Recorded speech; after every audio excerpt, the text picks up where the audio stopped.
There are many myths and legends about elemental beings found in various geographic locations and environments. They have been called by different names: the little people, nature spirits, the Kantombo in West African traditions, the Ngen in Mapuche mythology, the Kami in the Shinto religion. We also know them as the water beings, like the sirens in Greek mythology, half human and half aquatic beings. The Nixies in Norse mythology, or the Mishipeshu. The Mishipeshu, also known as the Great Lynx, is a powerful water spirit or creature from the folklore of the Ojibwe Chippewa people, who are indigenous to North America. These beings have been described as guardians of lakes and oceans. They've also been considered to have strong connections to storms, waves, and thunderstorms. The Ojibwe people would seek their protection and blessings before venturing out onto the waters.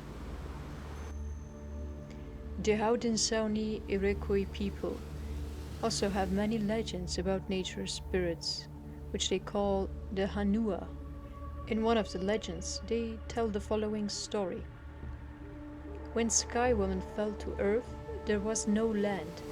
All the animals of the water took turns to bring mud up from the bottom of the ocean.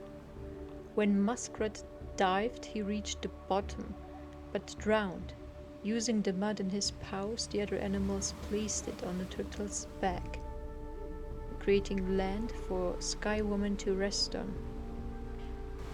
Sambo Truebrother writes in his book The Sasquatch Message to Humanity that billions of years ago, when Earth was still a gaseous planet, consciousness manifested only on the astral level. This is when individual souls were introduced to develop on Earth, until they were ready to incarnate. So when the planet's gravitational mass started to shift into a liquid phase, and the surface became covered with water, these souls were able to incarnate into more physical forms. This is when highly advanced beings from the Andromeda Galaxy visited Earth, and seeing the shifting environment of the planet, they decided to contribute to Earth's evolution. They used the genetic material of the physical forms already present on Earth to engineer the first intelligent beings on our planet, the mer people, or the fish people.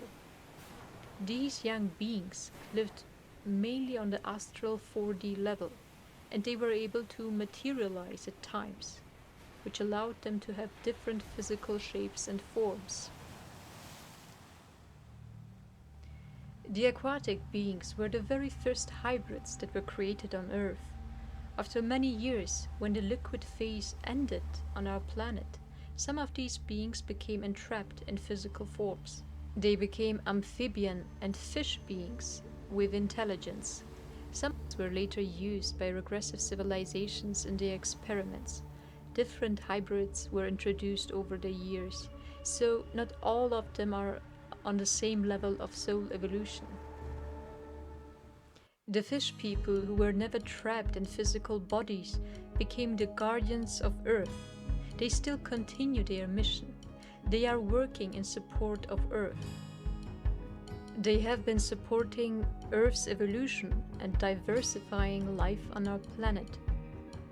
With the changing biodiversity, they've adopted distinctive shapes and forms, and evolved with the evolution of Earth. These beings are still continuing their work on our planet, and we know them as the elementals.